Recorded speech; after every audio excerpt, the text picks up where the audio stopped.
82% das pessoas trabalham com aquilo que elas não gostam, para não dizer que elas odeiam. Mas muito tem a ver, sabe com o quê? Com o nosso subconsciente. Porque as crenças que elas têm instalada lá faz com que elas escolham trabalhos que elas não gostem. Então, se você quer saber como se livrar disso, como arrancar essas crenças que estão te atrapalhando e fazer com que você consiga fazer aquilo que você mais ama fazer na sua vida, fica aqui nesse vídeo, porque hoje a gente vai falar sobre isso. Sejam muito bem-vindos, vidas. Espero que nesse vídeo vocês possam, de verdade, desbloquear de uma vez por todas tudo aquilo que está bloqueando a vida de vocês, o propósito de vocês, a vontade de vocês fazer aquilo que vocês realmente amam. Beleza? Então vamos lá. Para a gente começar, a gente precisa saber como são formadas as crenças na nossa mente. As crenças são formadas na nossa mente desde que a nossa mãe engravida da gente, desde a nossa concepção. As crenças, muitas pessoas falam que as crianças, elas só começam a ouvir quando estão no ventre da mãe, depois de um período, depois de alguns meses. É verdade. Porém, não quer dizer que essas crenças não sejam formadas antes disso. Quer um exemplo? Vamos supor que uma mãe engravidou e ela descobriu que estava grávida. Só que ela e o marido estão passando por um período mais delicado na vida financeiro. E aí ela começa a pensar, ai meu Deus, como é que eu vou fazer agora? Eu engravidei, eu não tenho condições de criar essa criança. Como é que eu vou fazer para sustentar essa criança? Como é que eu vou fazer para manter essa criança? E ela começa a pensar um monte de coisas relacionadas a isso. Nesse momento, a criança ouviu não o fetinho lá, logo quando ela descobre que tá grávida. Essa criança ouviu isso? Claro que não. Porém, que ela sente tudo o que se passa externo. Então, quando a mãe, ela pensa isso, ela sente tristeza, ela sente medo. E aí, o que acontece dentro do útero? O útero contrai. No que o útero contrai, aquele pedacinho de gente que tá lá dentro, aquele pedacinho de vida que tá lá dentro, ele sente o útero contrair. E quando isso acontece muitas vezes, vai formando ali uma crençazinha na cabeça daquele feto, daquele bebê, de que ele não é bem-vindo. E, gente, olha só, isso não quer dizer que a mãe não queira o filho, não tem nada a ver com isso. Isso só quer dizer que a forma como ela pensou e ela sentiu criou uma contração dentro do útero. Aquele bebê que tá ali dentro, ele não sabe o que é isso, ele nem entende o que é isso. Ele só sentiu o que aconteceu ali e ele não sabe o que tá acontecendo. Quando ele sente essa contração, o sinal de que é mandado ali para ele é que ele interpreta como está sendo rejeitado, como se o corpo quisesse expulsá-lo dali. Quando ele percebe que, né, ele tem essa interpretação de que o corpo está tentando expulsar ele dali, ele cria na sua mente uma identificação de que eu estou sendo rejeitado. Como eu disse, isso é verdade? Muitas e na grande maioria das vezes não, mas é a interpretação ali do feto. Quando o feto vai se desenvolvendo e ele passa para aquela etapa de que ele já consegue ouvir, né, o que se passa ali, ele consegue ouvir a voz da mãe, ele consegue ouvir a voz do pai, ele consegue ouvir a voz das pessoas que estão ali à sua volta, enfim, ele consegue interagir de forma sonora, com o ouvidinho, com o meio que está ali. E aí vamos supor que nesse mesmo caso, a mãe, por causa das questões financeiras, está brigando muito com o pai. E aí o pai, não brigando uma hora com a mãe, fala, eu não queria ter essa criança, você engravidou, você tinha que tomar remédio, para que você engravidou? Nossa vida só vai piorar. Essa criança escutou isso. E aí ela corroborou, ela interpretou mais uma vez de que ela não está sendo bem-vinda, de que ela não é bem-quista, que ela está sendo rejeitada. E isso vai. Teve uma vez que eu vi um exemplo de uma menina, foi até num trabalho de hipnose. E ela falava que ela não se sentia mulher, ela não conseguia se sentir mulher, ela era mulher, gostava de homem normal, só que ela não conseguia vestir como mulher, se sentir, né, uma mulher sedutora, uma mulher, ela não conseguia cuidar da aparência dela, como mulheres gostam de fazer. E aí, ela foi num terapeuta, num hipnoterapeuta, e aí o hipnoterapeuta chegou lá, fez um trabalho. E aí ele descobriu, acessando o subconsciente dela, que é o mesmo processo que a gente faz no Theta Healing, acessando o subconsciente dela, ela acessou uma memória de que quando a mãe estava grávida, o pai disse que não queria uma menina. Quando descobriu que era uma menina, o pai falou que não queria uma menina, que queria um menino. Inconscientemente, para ela poder ter a atenção do pai, para ela poder ter o amor do pai, ela se vestia, ela não se cuidava. Ela não era de fato uma menina, uma mulher. E quando retirou isso, tudo na vida dela mudou. Ela começou a se arrumar mais, ela começou a se cuidar mais, ela começou a olhar para si, se gostar mais como a mulher que ela era.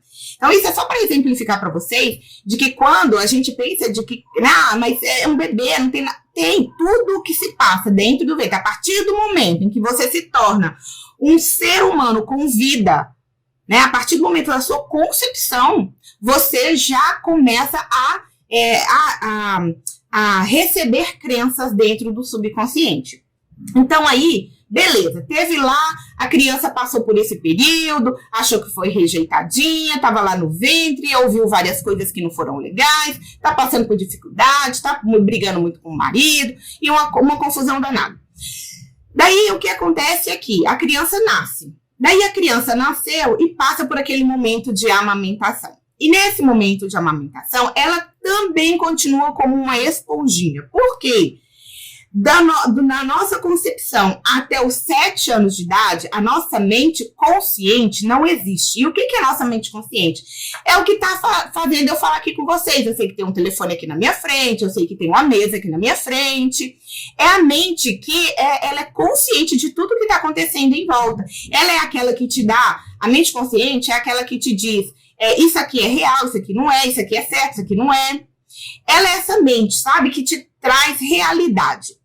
Enfim, até os 7 anos de idade, essa mente não é formada. Tanto é que se você pega um bebezinho, você vai num casamento, daí você pega um bebezinho, uma criança de 3 aninhos de idade, e você pega essa criancinha, tem uma piscininha lá, e ela quer nadar. Você tira toda a roupinha dela, porque você não levou roupa de banho. Você tira toda a roupinha dela e coloca ela na piscina. Ela vai ligar que ela tá peladinha? De jeito nenhum. Ela vai ligar que tem outras pessoas ali olhando pra ela? Imagina, não vai nem tá aí. Mas pega uma criança de 7, 8 anos de idade e fala pra ela fazer isso, ela vai falar, nunca. Mas o que tem? Você é criança? Jamais que eu vou ficar aqui pelado na frente desse monte de gente. Eles já não vão fazer isso. Por quê? Porque eles já criaram a consciência de que aquilo não é legal pra eles. Então, até mais ou menos ali os 7 anos, 6, 7 anos de idade, a nossa mente subconsciente, ela é toda aberta. E existe um propósito para isso. É para que a gente aprenda. Então, por isso que a gente fala que criança é como uma esponja. Porque tudo o que se fala, tudo que ela vê, tudo que ela percebe é automaticamente jogado para o subconsciente. Por quê? Porque é lá que a gente guarda os nossos aprendizados, as nossas memórias, as nossas crenças. Não só crenças ruins, mas crenças boas também. É o que vai levar e fazer a nossa moldar, né, a gente para ser o adulto que a gente é. São essas realidades que a gente interpreta até os 7 anos que na grande maioria das vezes a gente leva para a vida adulta. Quer ver? Estava falando para vocês dessa parte da gestação, né? Nessa parte da gestação, quando a criança, o bebezinho, ele se sente rejeitado, não estou dizendo que é. Muitas vezes, a mãe, ela não está rejeitando o filho. Na verdade, o bebê só interpretou como uma rejeição. Essas crianças que têm essa crença, né, essa feridinha aberta, essa crença muito forte de que elas foram rejeitadas, é lógico que inconscientemente, né? Elas, quando vão para a vida adulta, elas tendem a ser adultos muito racionais. Então, se vocês veem aquele adulto muito racional, que é quase nada emocional, elas muito provavelmente são crianças que se sentiram rejeitadas. Depois dessa fase, de gestação, vem a fase da amamentação. E aí a criança continua sendo uma esponjinha. E aí não só da mãe, do pai, mas de todo o ambiente em volta. Se ela vai para um berçário, para uma creche, para uma escolinha, ela vai ficar ali, ela vai sugando coisas de todas as pessoas que estão ali em volta. Não é só do pai, não é só da mãe, não é só da família próxima. É de todo mundo que cerca ela. Ah, mas a criança fica só ali em casa, a mãe cuida, o pai. Então, ela vai aprender dali. Olha só para você ver. Quando uma criança está nessa fase de amamentação, e aí ela não é amamentada, ou então, porque quando a criança não é amamentada, a amamentação, gente, ela traz um monte de benefícios para a criança, tá? Quando a mãe coloca ela ali no peito para amamentar, não é só o fato do leite fazer bem, não. O contato também desenvolve algumas características e alguns vínculos que são importantes para a vida adulta do ser humano. Daí, essa criança, vamos supor que ela tá ali no bercinho, a mãe pôs ela para dormir e foi no banheiro tomar um banho. Daí, ela tá lá no banheiro tomando banho e a criança chora. E a mãe, desesperada, sai. Quem é mãe vai entender isso.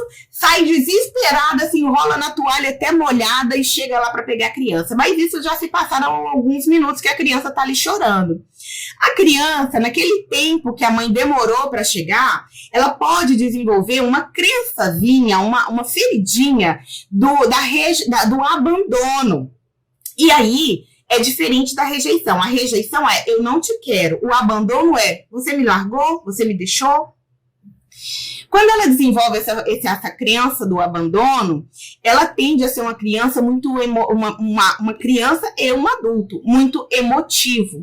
Essas são aquelas pessoas que são muito sensíveis, que qualquer coisinha que você fala com elas choram. Elas são muito sensíveis, extremamente sensíveis. Diferente da rejeição, que é extremamente racional, o abandono forma pessoas extremamente sensíveis.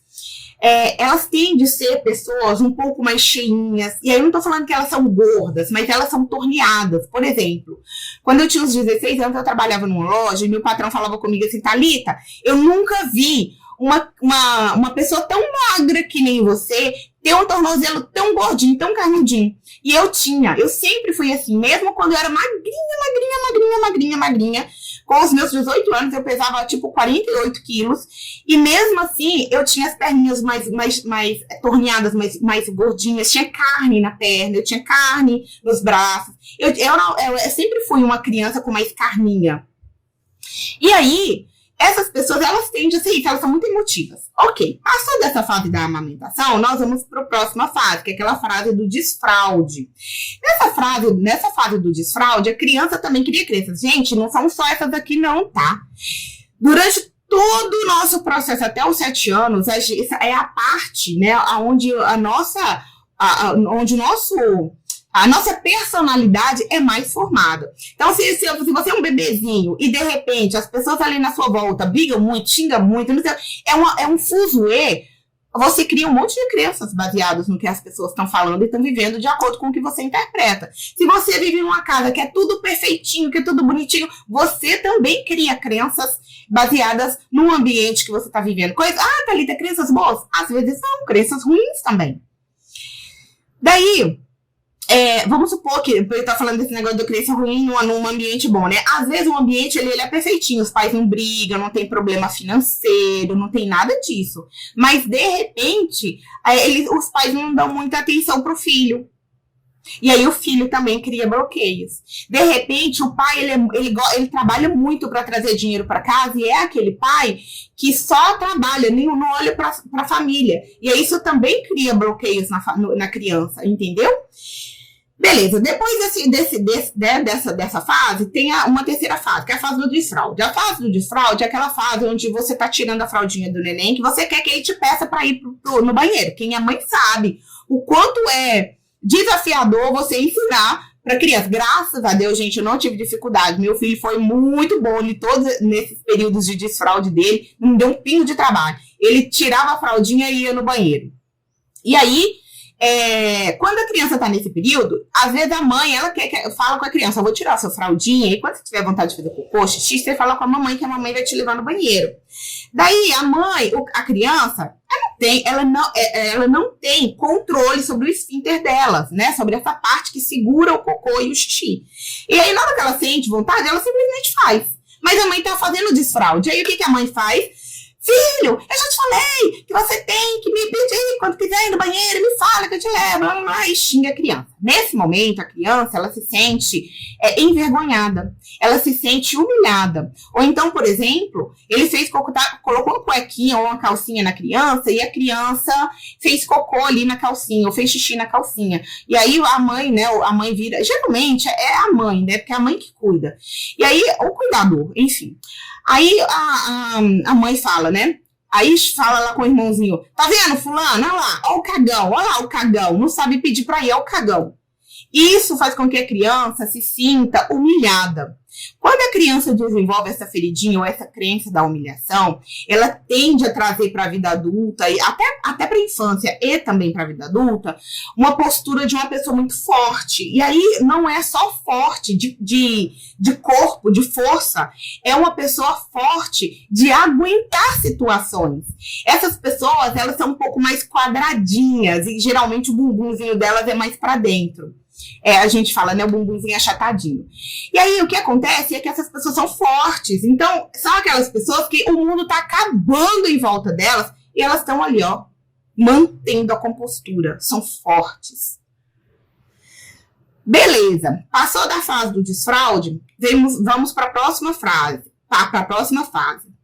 Nessa próxima fase, é aquela fase onde a criança está começando a fazer gracinhas. E aí a criança faz gracinha, e aí os pais, olha que bonitinho, fulano. Ai, faz uma gracinha. Ai, se você fizer uma gracinha, eu vou te dar isso. E a criança começa a acreditar que, para que ela consiga, que aqui tudo é troca. Para que ela consiga aquilo que ela quer, ela precisa fazer uma gracinha. Então, por exemplo, a gente tem o filho lá e fala assim, o filho quer, por exemplo, assistir desenho. Aí tem um amigo da gente lá em casa e aí a gente fala, filho, faz essa gracinha aqui, faz isso aqui para ele ver que eu vou deixar você assistir o desenho. E aí o filho vai lá e faz a gracinha, por quê? Porque ele quer fazer a gracinha? Não, porque ele quer assistir o desenho. E ele começa a entender que tudo é uma troca. E ele traz isso, essa crença de que se eu quero conseguir algo, eu tenho que trocar. Então, eu dou algo, mas eu também quero algo em troca. E quando ele vem para a vida adulta, essa pessoa, ela se torna um negociador muito bom. Muito bom. Os vendedores muito bons são assim. Pessoas que estão em cargos de liderança são assim. Eles são muito bons. E elas geralmente têm um corpinho mais de triângulo. Por quê? Porque o desenvolvimento, né, tá descendo ali na coluninha deles e ainda não se completou até embaixo. E aí eles começam a ser assim, negociadores muito bons. O que tem que tomar cuidado é para que eles não se tornem manipuladores. Né? É lógico que um vendedor, ele manipula, mas ele manipula num sentido bom, porque ele está te dando uma coisa que você quer em troco de uma coisa que ele quer. Então, esse trocar é bom. O que não pode é a troca de manipulação. Mas eles tendem a ser vendedores muito bons, tá? Depois dessa fase de adulto, depois dessa fase, vem a última fase, que é a fase da formação total. Já é ali por volta de 6, 7 anos de idade, é quando a criança ela começa a descobrir a sexualidade. E aí ela começa a descobrir a sexualidade e ela percebe que o papai... Não tô falando de sexualidade de sexo não, tá, gente? Criança nessa idade não sabe o que é sexo. Tô falando de sexualidade em descoberta do corpo. Ela começa a entender que ela tem um corpinho, que ela tem ali os órgãos genitais, é isso. Ela começa a mexer, a criança mexe muito nos órgãos genitais, é isso. Não tem nada a ver com sexo, pelo amor de Deus. E ela começa a perceber que a mamãe tem o papai tem a mamãe, o cachorrinho, o macho, tem a cachorrinha. E eles começam a perceber que existem pares na natureza. E aí ela fala, eu também quero meu par. Então, se é menina, ela tende a criar o par com o pai. Se é menino, ela tende a criar o par com a mãe. E começa a criar uma disputa. Thalita, mas eu não fui criada com meu pai. Não importa, você vai pegar a figura masculina mais próxima que existe para você fazer isso, tá? Thalita, eu não fui criada com minha mãe, a mesma coisa. E aí você começa a criar uma disputa. Então, a menina cria uma disputa com a mãe, porque ela quer o pai. o menino cria uma disputa com o pai porque ela quer a mãe.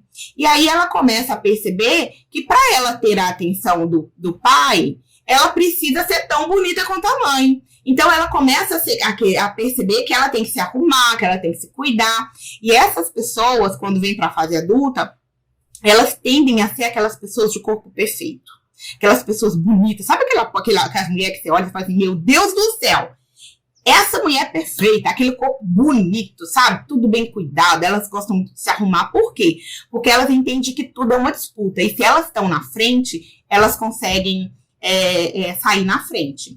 E aí elas trazem ali uma crença muito forte de que eu preciso ser a primeira em tudo. Então são aquelas pessoas que sempre querem ser as melhores, ser as primeiras. Elas são extremamente competitivas. Repare para você ver, essas pessoas que têm um corpo muito, né, muito bem desenhado, torneado, elas são extremamente competitivas. E aí são criadas essas crenças, né, na nossa cabeça, na nossa infância. Além dessas, existem outras? Claro que existem. Além dessas crenças que são formadas, né, que são desenvolvidas, tem, por exemplo, o seu pai lá, ele vira para você e fala assim, filho, deixa eu te falar uma coisa. Trabalha, estuda e trabalha. E vai trabalhar para você arrumar um emprego bom, para você ser, ou então você vai fazer um concurso público e vai ser um funcionário público. Porque, esse papo de que fazer aquilo que a gente ama não existe, tá? Não tem nada disso. A gente tem que fazer o que dá dinheiro. Aí, de repente, seu pai tá lá, trabalha numa coisa que ele odeia. E ele fala, filho, pai, aí você pode perguntar pro pai, você gosta do que você faz? Não, filho, mas eu preciso trabalhar lá. Porque esse papo de gostar do que faz não existe.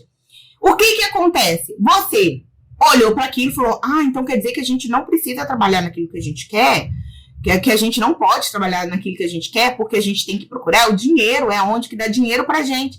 E aí quando você vem pra sua vida adulta, aquilo virou uma crença. E aí o que você faz? Você fala assim, poxa, eu amo cantar, mas eu vou trabalhar de auxiliar administrativo, porque eu não posso cantar, porque é trabalhar no escritório que me dá dinheiro. Cantar não vai me dar dinheiro. Entende? Então você começa a desenvolver várias crenças ali na sua infância, várias crenças ali na sua infância, que vai fazer com que você venha para a vida adulta e olhe para o mundo e fala, bom, eu tenho que fazer aquilo que dá. De repente o seu pai tá lá e a sua mãe tá lá e você tá lá fazendo um negócio. Hoje mesmo eu tava ensinando meu filho a escrever o alfabeto, né? E aí ele fala muito do dia abstraído, que é um desenho que ele assiste. Aí ele desenhou as letras abstraídas.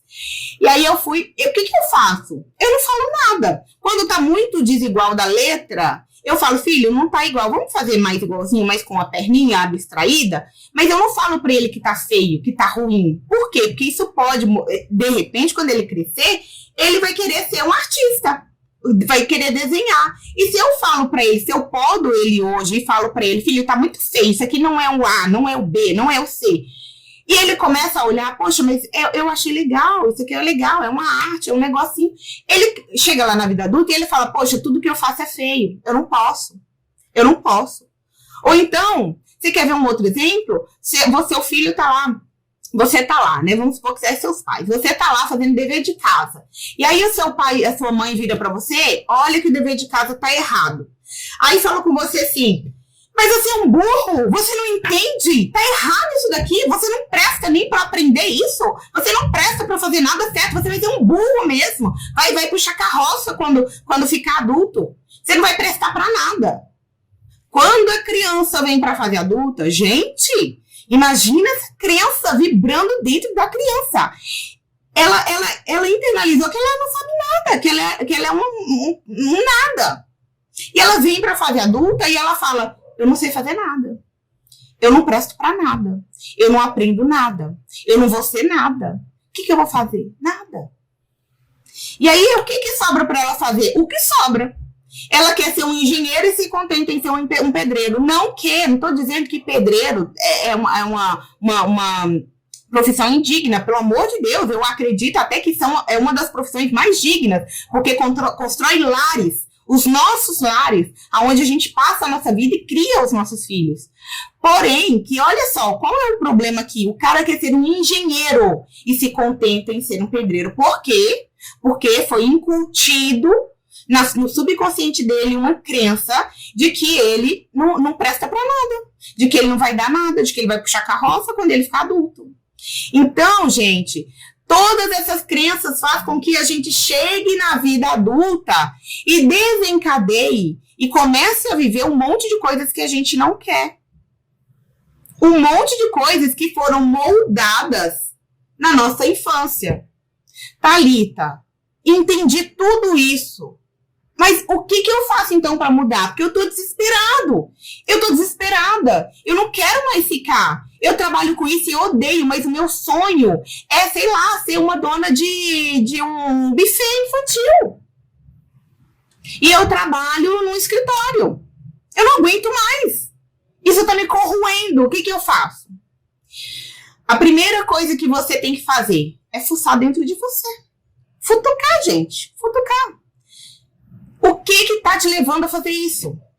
Que crenças foram instaladas em você para que você chegasse na fase adulta e tá vivendo uma vida que você não quer? Porque uma pessoa que tem crenças positivas e que sabe quem de fato jamais vai viver uma realidade incompatível com aquilo que ela quer. Pode até ter momentos mais difíceis na vida, mas ela consegue reverter isso numa coisa boa. Hoje, engraçado, hoje eu tava, eu conversando comigo mesmo, né, com as minhas vozes da mente. Inclusive, quem não viu o vídeo de vozes da mente, eu vou deixar aqui para vocês verem, aqui nos cards, ou então no final desse vídeo, eu deixo para vocês verem. Estávamos eu ali batendo um papo, eu e as minhas vozes batendo um papo.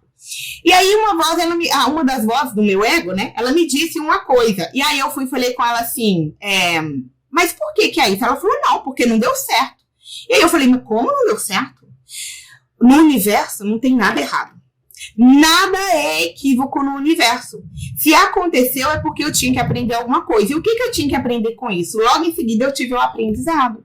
Eu tinha que aprender que eu não tinha que confiar na força do braço, eu tinha que aprender que eu precisava confiar na minha intuição, eu tinha que aprender, então, várias coisas. Então, eu posso dizer que aquilo que eu fiz não tinha dado certo? Claro que não, ele só serviu para que eu aprendesse outra coisa, para que eu tivesse um aprendizado.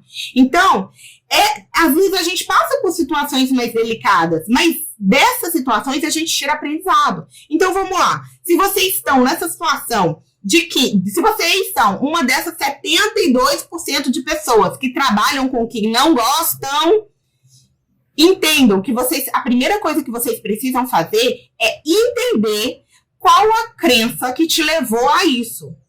E aí, depois que vocês entendem e acham essa crença, vocês precisam retirar essa crença do subconsciente de vocês.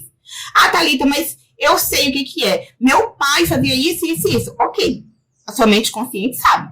Ela sabe que, foi o meu pai que me fez isso, isso, isso. Ok, beleza. Mas só saber não adianta. Você precisa tirar essa crença e colocar uma outra crença positiva. Vou dar um exemplo para vocês.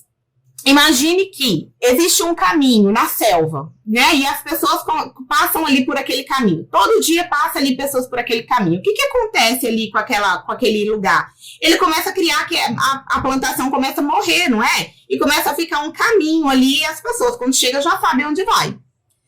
Agora, se eu pego esse caminho é uma crença, tá? Ele tá ali, você tá ali indo e voltando, indo e voltando, indo e voltando, porque por mais que você não pense conscientemente nessa crença, ela tá vibrando ali dentro de você. Então, você tá indo e voltando todos os dias naquele caminho. Daí, para você poder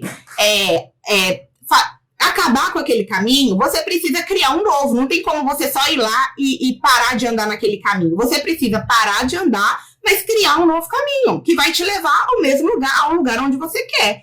Então, você precisa começar a andar, você precisa pegar aquelas pessoas que andam ali naquela trilha e começar a fazer elas a andarem ali naquela outra trilha. Aquela trilha, a primeira, ela vai encher de mato de novo, vai fechar. E aquela nova vai começar a funcionar como caminho que vai te levar para onde você quer.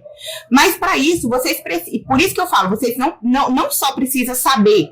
Porque eu sei que a trilha tá ali. Mas e aí, o que eu faço? se eu não sei criar outra trilha, o caminho da outra trilha que vai me levar onde eu quero?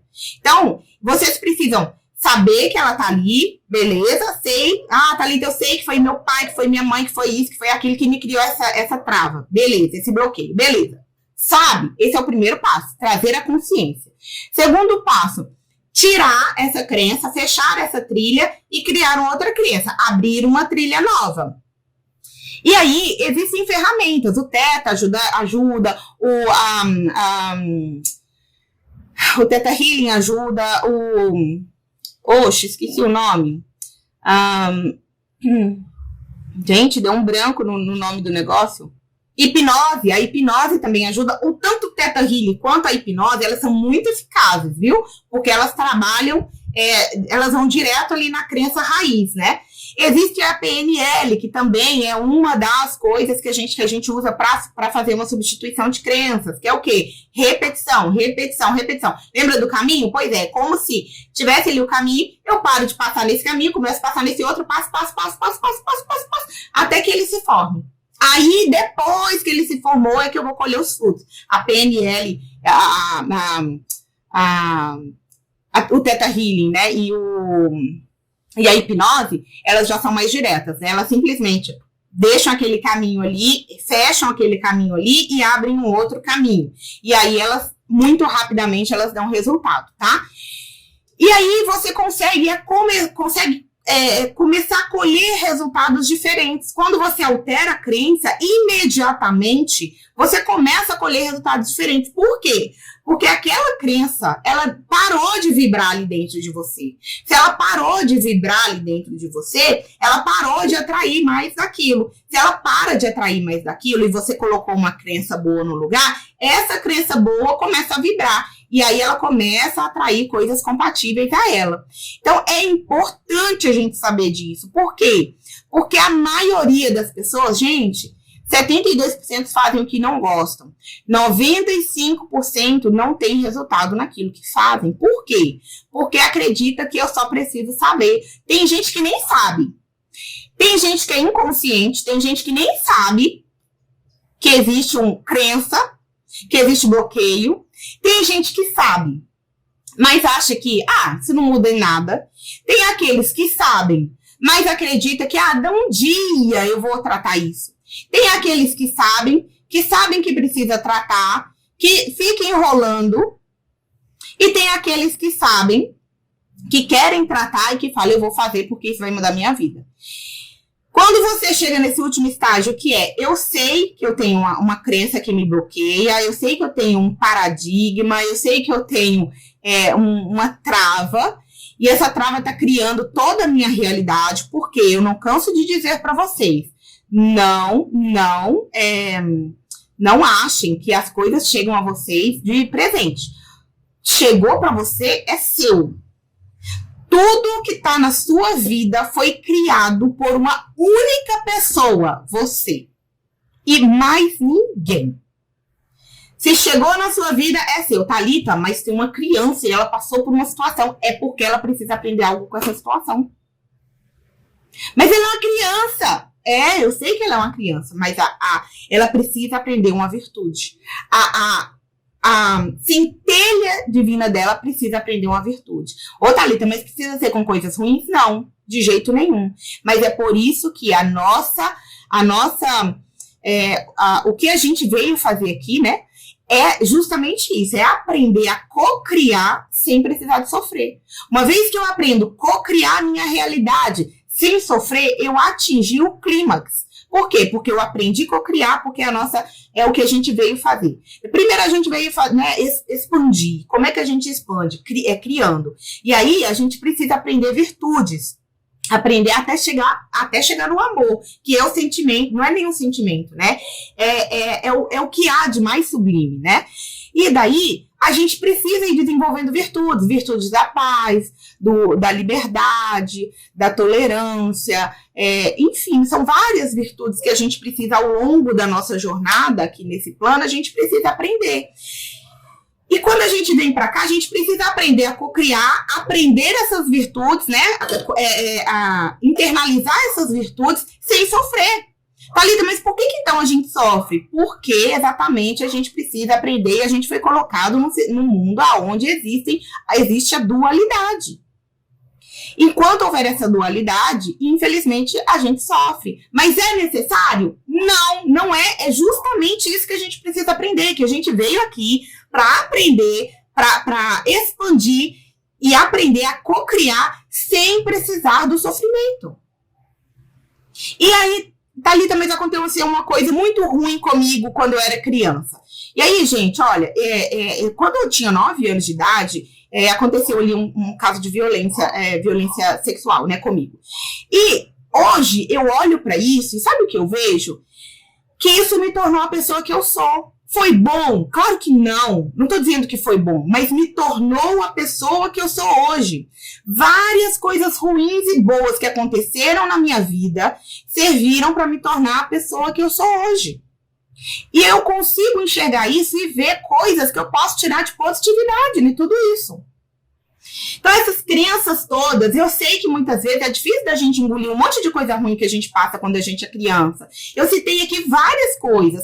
Eu citei aqui, né, as coisas, por exemplo, meu pai não me quis, meu pai não me deu valor, minha mãe, eu fui rejeitado, eu fui abandonado, me fizeram passar vergonha, né, tentaram ficar fazendo troca, enfim, tudo isso cria coisas negativas na vida da gente, é verdade. Mas quando a gente entende tudo isso, a gente tem a possibilidade de fazer diferente. E quando a gente tem essa possibilidade de fazer diferente, significa que a gente tomou o poder da nossa vida nas nossas mãos. E quando a gente tem o poder da nossa vida nas nossas mãos, é aí que a gente consegue fazer diferente. Porque enquanto a gente dá na mão do outro, a gente culpa o outro, a gente joga pro outro, a gente fala é o outro, a gente está entregando o poder que a gente tem de fazer as mudanças necessárias para sair desses 72% que trabalham com coisas que não quer, a gente está entregando na mão do outro. Quando a gente toma para si a responsabilidade e fala, beleza, eu não quis, mas se chegou para mim é meu, e o que eu posso fazer com isso? Eu tomo para mim o poder, as rédeas da minha vida e falo, ok, entendi, beleza, vamos lá, o que eu posso fazer de diferente para mudar isso daqui? E a partir daí você pode mudar. Então, se você quer começar a fazer uma mudança, se você está precisando de uma mudança muito rápida, eu te aconselho que você tenha realmente um terapeuta que te ajude, tá? Eu sou terapeuta de Theta Healing, se vocês quiserem entrar em contato comigo, pode deixar, vou deixar um link aqui embaixo do WhatsApp para vocês entrarem em contato comigo. Mas se vocês falarem, Thalita, não tenho condições de fazer isso, não tem problema. Eu posto vídeo todos os dias ensinando várias técnicas aqui para que vocês possam se reajustar no meio desse turbilhão de coisas que está atrapalhando a vida de vocês. E hoje não vai ser diferente, vou deixar aqui uma técnica, que eu, inclusive, eu já deixei esses dias. Na hora de dormir, porque lembra que a gente tem que tampar uma estrada para criar outra? Pois é, na hora de dormir, o que vocês vão fazer? 5 minutos antes de vocês dormirem, já fez tudo, tá, gente? Depois que vocês já escovaram o dente, já conversou, tudo, já fez tudo. Deitou na cama, deitei, vou dormir. Tô com sono, tô quase pegando sono, vou dormir. Durante 5 minutos, comece a pensar no que você quer. Então, por exemplo, eu quero um trabalho. Né, eu quero trabalhar com o que eu amo. O que eu amo fazer? Eu amo cantar. Mas você não vai pensar naquilo como se você, é o que eu quero. Não, você vai começar a pensar, imagina, você no palco, cantando, as pessoas te olhando, as pessoas te aplaudindo. Qual é o sentimento que eu tenho quando eu tô, né? Mesmo que você nunca esteja no palco, mas imagina o sentimento que você teria se você estivesse lá naquele momento. Como que você se sentiria? Imagine o rosto das pessoas sorrindo. Imagine as pessoas te aplaudindo. Imagine você cantando, você tocando. Imagine os sentimentos que fluiriam de você. E aí você vai fazer isso durante 5 minutos. Todos os dias. Durante pelo menos 21 dias. Você pode fazer por 7, mas eu acho muito pouco. Faça ou por 21 ou então por 40 dias. E aí você vai começar a sair daquela estrada e ir para outra, e criar uma nova estrada. Você vai deixar aquela antiga fechar e vai começar a abrir uma nova estrada. Por que vocês podem fazer isso? Porque o seu subconsciente, no momento em que você está quase entrando no sono, ele entra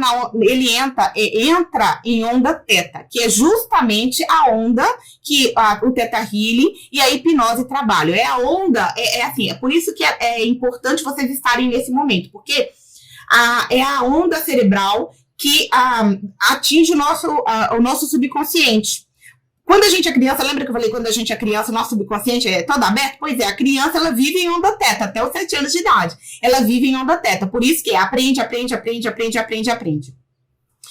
Quando a gente está indo dormir, a gente está entrando ali naquele sono, né, naquele relaxamento, né, que é o antes do sono. É antes de dormir, é no relaxamento.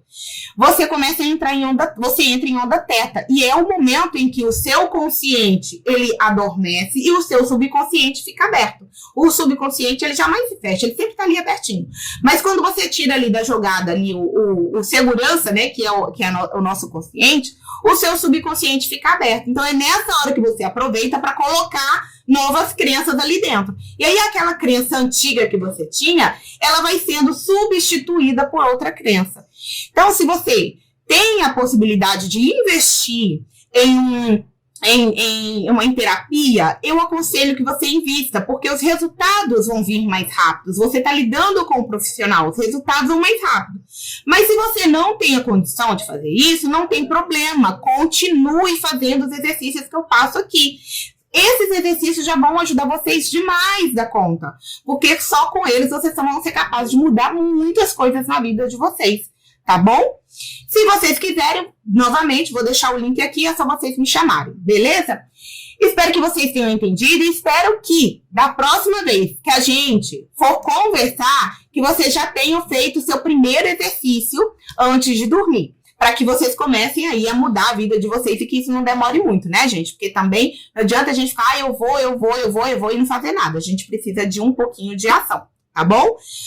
É isso, meus amores. Espero que vocês tenham entendido, compreendido e internalizado. Porque, como eu sempre digo, eu estou aqui para trazer informação. E a compreensão vem de vocês.